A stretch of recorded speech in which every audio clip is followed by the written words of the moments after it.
Prime Month. This is my cheat sheet for February the 28th. It's 2012. Alright, so let's get right into the existing home sales numbers. I have been very optimistic about housing. If you followed me on the cheat sheet or on air, then you're well aware of that. Well, I was expecting existing home sales to jump quite a bit in January, but even my estimates, which were in the neighborhood of 5.5%, which were much higher than what Wall Street was expecting, which is a 1% increase. Even that was blown away. Existing home sales in January up 8.1%. I mean, how can you ask for more than that? That ends up reversing an ugly number in January to where we saw a greater than 3% decline. And it puts us back on the path that we had been on, which is a 2 to 3% year-over-year improvement in existing home sales consistently. That is a very good sign. Here's an even better sign. The hardest hit housing markets. You might remember 2 weeks ago I had a story about how out of the top 10 recovering markets in the U.S. heading into 2012, 5 of the 10 were in Florida.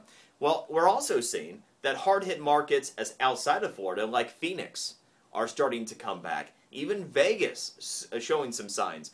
In all of these markets, you're seeing better price recovery in the 20 to 30% range, even year over year, on many different properties. And more importantly, you're seeing inventory get back into balance. 6 months worth of housing inventory is considered healthy. We're now under a year in many parts of Florida and other hard-hit markets like Phoenix. A very good sign for stabilization in real estate going forward. I have said it before and I will say it again.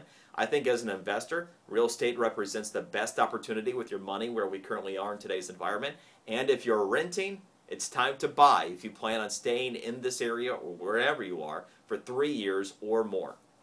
All right, let's move over to banks real quick. This is something that certainly caught fire.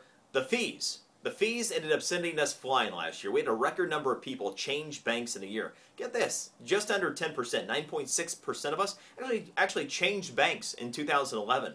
That is pretty remarkable when you consider that we have more than 300 million Americans and you have more than 120 million of us that actually utilize banks. That means that about 12 million people hop from one to another, and the number one reason cited, not surprisingly, bank fees.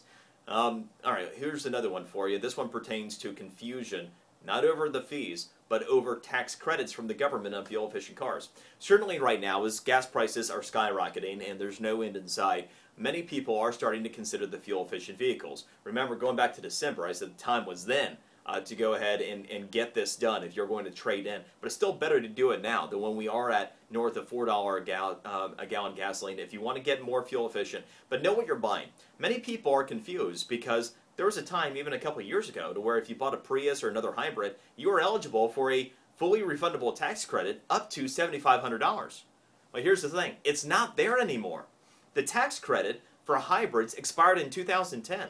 It's done. It's over. The only tax credit that's out there that's available for fuel-efficient vehicles are for the electric cars. So for the 3 electric cars in the market, we're talking about the Leaf, the Volt, and the newer one that Honda's coming out with, those are the only ones that are eligible for any type of government tax credit that will get you up to $7,500. If you buy a Prius, you're going to live off the fuel efficiency of the gas mileage. No more tax consideration. For a complete list of information about the fully refundable tax credit, click on my physical cheat sheet at WJNO.com. You'll get that information. That is the cheat sheet for today. Enjoy yours. We shall see you tomorrow.